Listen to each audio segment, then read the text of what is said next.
Bonjour, Mika de ebikeschool.com. Aujourd'hui, je vais vous expliquer comment recharger votre vélo électrique plus rapidement en parlant des chargeurs de vélos électriques.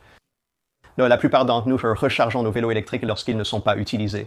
Cela signifie recharger la nuit ou au travail après s'y être rendu à vélo, puis rentrer chez soi en fin de journée. En somme, le temps de charge de 4 à 7 heures d'un vélo électrique ne pose généralement pas problème pour la majorité des utilisateurs. Mais parfois, si vous êtes comme moi, vous aimez un temps de charge plus rapide pour les cas où vous avez oublié de charger votre vélo avant une sortie.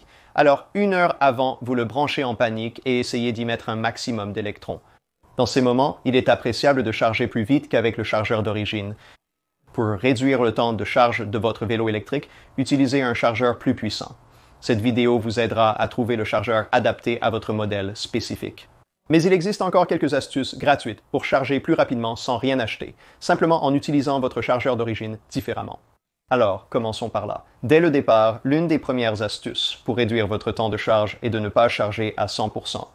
Certains le savent déjà, mais ce n'est pas évident pour tous. La dernière petite portion de la plage de charge d'une batterie lithium-ion se recharge beaucoup plus lentement que la majeure partie de la charge. Si vous commencez à charger une batterie presque vide, à environ 10%, elle se chargera à pleine puissance pendant la majeure partie du temps. Cependant, pour les 10 à 15 derniers pourcents de la charge, la puissance va diminuer et ralentir considérablement.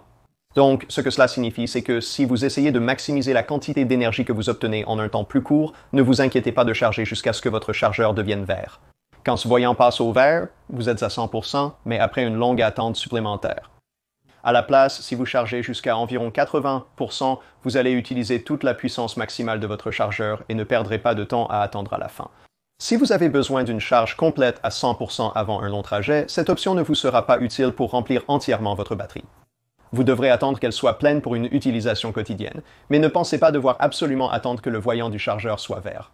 Ensuite, assurez-vous de charger dans une plage de température optimale. Cela signifie probablement quelque part entre 10 et 30 degrés Celsius. De nombreux systèmes de gestion de batterie ralentissent la puissance de charge lorsque la température est hors de la plage optimale, car une charge rapide dans ces conditions extrêmes n'est pas saine pour la batterie. Pour nous, moins de 10 degrés Celsius ou plus de 30 degrés Celsius ne sont pas des températures extrêmes, mais pour les batteries, ça l'est. Elles veulent se charger dans cette agréable plage de température ambiante. Tous les systèmes de gestion de batterie ne sont pas égaux. Les batteries moins chères se chargent à pleine puissance quelle que soit la température, tandis que les systèmes de gestion de batterie de meilleure qualité avec régulation de température limitent la charge en dehors de la zone idéale. Et voilà donc quelques astuces que vous pouvez utiliser pour rendre votre chargeur d'origine plus efficace. Mais si vous voulez vraiment réduire votre temps de charge de moitié ou plus, il va falloir passer à un chargeur plus puissant. Certains fabricants de vélos électriques proposent déjà des chargeurs plus puissants. Vérifiez auprès de votre revendeur, il est possible d'en obtenir un en payant un supplément. C'est la meilleure méthode pour obtenir le modèle exact conçu pour votre vélo électrique. Si votre fabricant de vélo électrique ne fournit pas de chargeur plus puissant, vous devrez en trouver un vous-même. Ce n'est pas très difficile, mais il faut prendre en compte quelques mises en garde. Vérifiez d'abord auprès de votre revendeur si l'utilisation d'un chargeur plus puissant n'annulera pas la garantie de votre vélo électrique pour vous assurer qu'ils n'y verront pas d'inconvénients. Il leur est probablement impossible de savoir si vous utilisez un chargeur plus puissant, mais c'est juste un conseil amical. Ensuite, il faut faire attention en faisant cela et il y a 2 chiffres importants, 2 nombres essentiels avec lesquels vous devez être à l'aise. Le premier élément est la tension de votre batterie et le second est l'ampérage du chargeur. Je vais vous expliquer ces 2 aspects. Ce n'est vraiment pas si compliqué, mais si vous n'êtes pas à l'aise avec ces termes électroniques, alors il vaut peut-être mieux rester avec le chargeur conventionnel qui était fourni avec votre vélo électrique. Commençons par le courant de charge, c'est de là que provient la puissance d'un chargeur. Le courant de charge de la plupart des chargeurs d'origine pour vélo électrique sera d'environ 2 ampères. En général, une batterie de 48V et 10Ah est probablement livrée avec un chargeur simple et bon marché de 48V et 2A.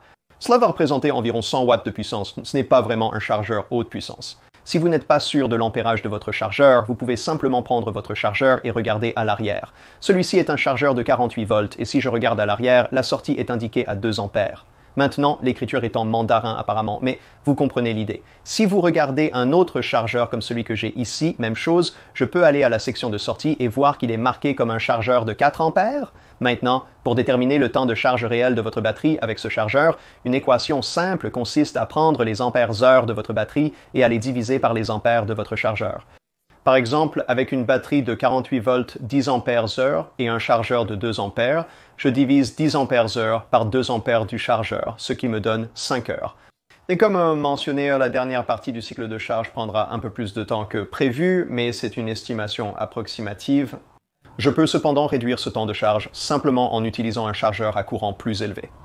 Maintenant, je veux m'assurer de ne pas aller trop haut avec le courant et le maximum absolu que je vais recommander, c'est la moitié de la capacité en ampères-heure.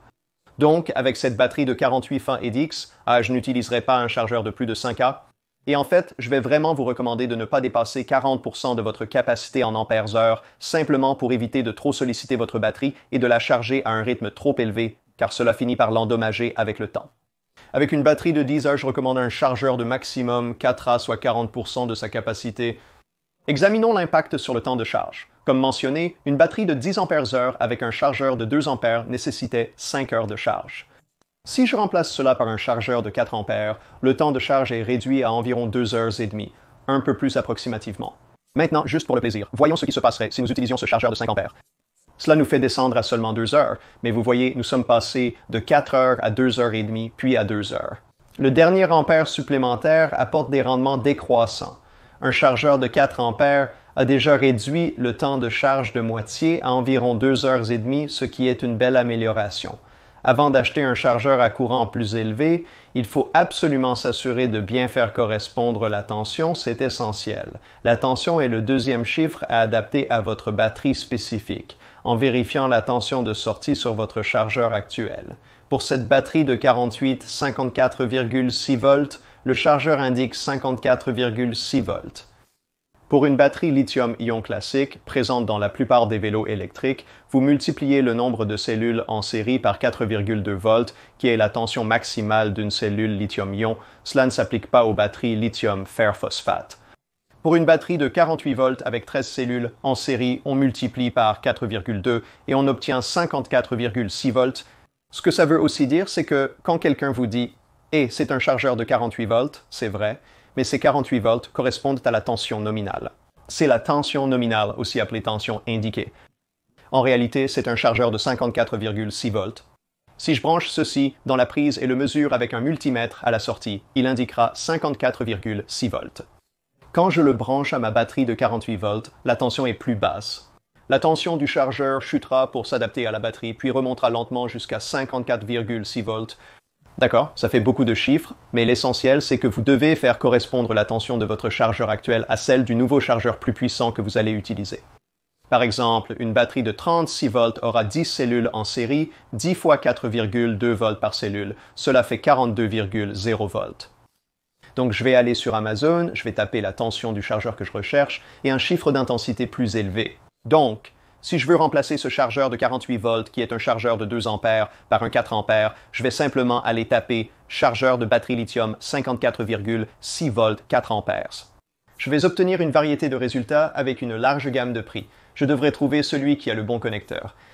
Par exemple, ici j'ai un connecteur XT60. Les connecteurs à barillettes courant continu sont très courants. Certaines batteries utilisent des XLR, etc. Je t'ai déjà montré dans une vidéo comment changer ce connecteur. Si tu ne trouves pas le même modèle, le lien sera dans la description. Je pense que c'est de ce côté, si je ne me trompe pas. L'essentiel est de faire correspondre ces deux chiffres. Il faut que tu aies la bonne tension et que tu utilises le bon courant pour t'assurer de ne pas envoyer trop de puissance dans ta batterie. La tension peut être trouvée à l'arrière de ton chargeur ou tu peux la calculer en fonction du nombre de cellules de ta batterie et le courant doit être inférieur à environ 40% de la capacité en ampères-heure de ta batterie. Pour une batterie de 10 ampères-heure, le maximum est de 4 ampères. C'est aussi simple que ça. Si vous n'êtes pas à l'aise pour changer de chargeur, restez avec celui d'origine. Assurez-vous d'avoir les bonnes spécifications, sinon vous pourriez endommager votre batterie, voire pire. Merci d'avoir regardé, j'espère que ça vous a plu. Et enfin, il est temps d'annoncer le gagnant du concours de ma dernière vidéo, qui remportera un exemplaire gratuit de l'un de mes livres. Le commentaire sélectionné au hasard est L'allée de papa. Bravo, dis-moi juste quel livre tu veux recevoir. Tu peux choisir parmi Batteries Lithium Do It Yourself, Énergie solaire Do It Yourself, le guide ultime du vélo électrique fait maison ou mon tout nouveau livre, Le Manifeste du vélo électrique. Et pour tous ceux qui veulent tenter leur chance de gagner l'un de mes livres gratuitement, il suffit de laisser un commentaire ci-dessous. Tu peux dire ce que tu veux et peut-être que tu seras le commentaire sélectionné au hasard à la fin de ma prochaine vidéo. Ou si tu ne veux pas attendre aussi longtemps, tu peux toujours trouver mes livres sur Amazon. Merci à tous d'avoir regardé. On se retrouve ici la prochaine fois.